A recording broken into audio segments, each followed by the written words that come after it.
happens to him. And when you see like the 3 deep gashes in his arm, it's just, it's horrible. Yeah. He's such a good actor, Anton, and his work. And actually, I love his work with Imogen Poots, dude. Fright Night in this. I love that movie. Fright Night is so fun. Yeah. It's like I saw that in a drive-in. It was perfect. But, man. His performance as Pat in this movie, it's just really quiet. And it's very real. And I kind of like that about him. I don't know. And I liked how he sat back and how he was quiet. I don't know. Hey, do you want to hear something neat? Yeah, please. So I did some research because I love the effects so much. And so the guy that was the head on this special effects head with the makeup, his name's Steve Prouty. And so he's been nominated for an Oscar before. He's Oscar nominated. But he got his start on Bram Stoker's Dracula. And then he was an assistant on that. He worked on, he was a special makeup effects assistant on Bram Stoker's Macula? Jeez, wait. But then he went and worked on Planet of the Apes. He did all the Jackass movies. He went to do Pirates of the Caribbean. He did Hairspray. He also worked on one of my favorite shows ever, Legion. But then he got into Marvel. He was the key special effect makeup effects artist on Zombieland. And he did Goosebumps, but he did Green Room. And so they brought in one of the best to work on this movie. And I can tell. And I think they were really scarce with their gore, but that hand, I can't think of ever. I think there's 2 things that led to that hand. Is the surprise that it was so so at that moment how quick and bloody it was. You didn't see that coming, and then just the way Anton pulled it off. But that's man, it got real quick for me in that theater. I was like, I like these kids. Stop doing this to them. And I think the thing is, like, Pat is kind of he's the first character you see in the movie waking up in the van. He's kind of looked at as, like you said, the quieter, kind of more laid back in the sort of, he's probably the guy who'd like to recede into the background a bit rather than step into the spotlight. And you can tell when Worm, the character who's stabs the girl, when he approaches Pat, he's like towering over him, and Pat's kind of like has this hesitant look on his face, and it looks like he wants to like just turn around and run from this guy, but he holds his ground, but he looks petrified the whole time. Yeah. And I'm going to give us our PG-13 rating, but I think one of the most endearing things about these kids is they ain't rights, they have a dud of a show, they leave it to go play this event where they can make enough money to drive back home because they're on the West Coast. They got to drive back to the East Coast. They can have enough money to drive home. And the first song when they're at this club, so where they're at, where they're at is real. So when I worked at a bar, you see a lot of these hardcore kids coming up, and there's so many different types of hardcore bands. So if it's just like a dancing band, then kids get along. But if there's bands that are more you're going to have more fights in certain nights. They're at a bar that's just tough. They're at a real bar. They're at a real bar. And the first song they do, our PG-13 rating, is they do Nazi Punk's Fuck Off. And that's funny. Like, that endears you to them, because that's a ballsy move. And then their next song, they just started jamming out their earlier stuff, what Tad told them to do. And then the crowd just started headbanging. That made me, that was so cool. Yeah, and that's something that's interesting about this movie, because when I first heard about it, I was immediately interested when I heard, like, I guess the log line for it or whatever. Like, when it was playing festivals, it's like, oh, bunch of punks have to fend off. They see something horrible and they have to fend off these Nazis in this neo-Nazi club. I'm like, okay, I'm in totally.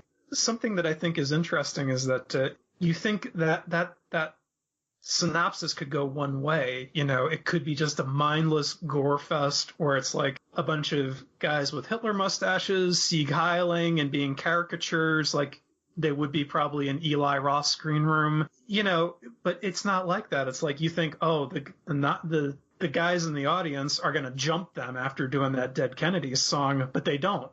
It's like, okay, we're here. Let's hang around and see what else they play. We might get into it. And as I blather on, I want to mention something interesting about the music in this movie. There are several scenes where there's no audible dialogue.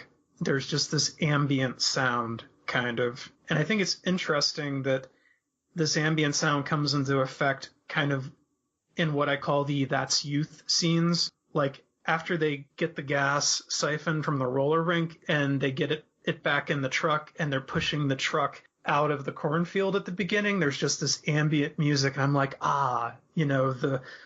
sort of the glory days of youth when we could do this, travel across country and with just the clothes on our backs. And there's that scene when they go into the second song at the club. You think they're going to go into the actual song, but no, the music gets more serene again. It gets more ambient, and it just focuses on this montage of the band playing and the bodies just bopping around in the pit. Mm-hmm. And it's like, I said something like this after it came out while I was watching that. I was like, I've been in that pit before. I've been in that room. I've been stepping on the red Solo cups that people drop on the floor. All of that rang true to me. Yeah. I was the bouncer, so our bar was tiny, but we had huge bands at the time. As far as we had Terror, Comeback Kid, Horse the Band. I mean, I'm forgetting tons of names of like hardcore people that came. Bury Your Dead came by, and it was a tall, small venue. It was long and thin. But all the dancers would try to smash in the owner's door. So what I would do is I was the lone bouncer in this entire dance. But they all knew me, and I would let them dance. And when I say dance, sorry if I guess I'm explaining to the listeners, and I'm sorry listeners if you know, and I'm sure you do, Johnny, you know. But dancing in hardcore music is just fist flying. A couple people jump in and just start windmilling, and they start punching out. And it's not like a Disturbed concert where you mosh. Dancing's different. And so I was the guy that would stand in front of that door. And what I would do is I would just put my fists out, like hold them out with my fists so that no one could come through and punch the door open. And I would let them kind of dance for as much as they wanted. But if they got too close to me, I'd just kick them away. Or if they tried to rip the speakers off the wall, I'd carry them out.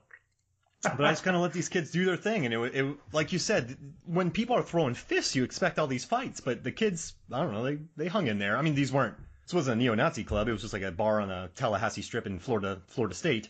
But they handled themselves pretty well. But I guess being in that club, like you said, a dirty club, loud music, kids driving up in vans, really skinny, drinking too much beer. I guess it brings back memories, and it brought back good memories, I guess, of working in that bar and dealing with all these little punks, and praying that the kids from Jacksonville wouldn't come by, so we had a bunch of fights. But he captures a really authentic job, and they built those sets. Like, so they built a lot of those. A lot of those rooms were just sets on warehouses, and they really did a good job. They look amazing. Yeah, they did a really good job capturing exactly kind of that vibe. And I know that Jeremy Saulnier, when he directed this, so he hired his DP, which was Sean Porter. He went on to do Rough Night, Green Book, The Trust. But he did Kumiko the Treasure Hunter. And then you have Ryan Warren Smith, who was a production designer. He did Hold the Dark, True Detective. He's doing Rebel Ridge coming up. He hired them because it was all Saulnier's vision. And so they just worked for him. He didn't bring in a Roger Deakins who would have a lot of input. So I guess he said, this is my movie and this is what we're making. And I think that's one thing we keep getting drawn towards, Johnny, are these auteur films. We have done Dragged Across Concrete, The House That Jack Built. And I know we've done more. What else have we done? Only God Forgives. Oh my gosh, another completely auteur. Which is like the perfect, summation of that, yeah. And so it's kind of neat that we keep covering these movies made by these directors. Like they seem like very singular visions, and they're better because of it.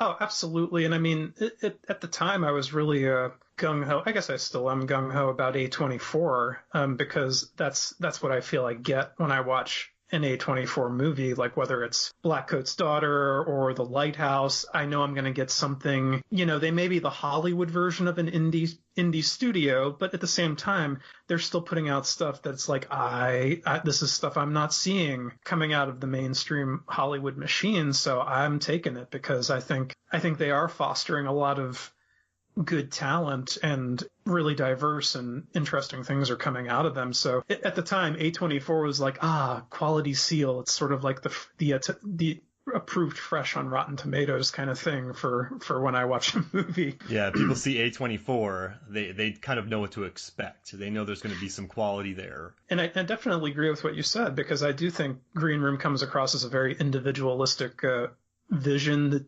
doesn't seem tampered with. If Saulnier had made this in the 90s for Dimension, I can't imagine what it would have turned out like, because they probably would have had 3 different endings for it. Yeah.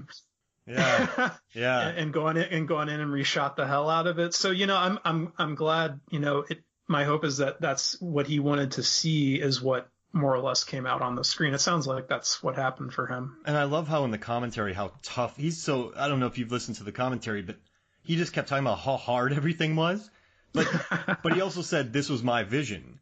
So I made this way. I made it this hard.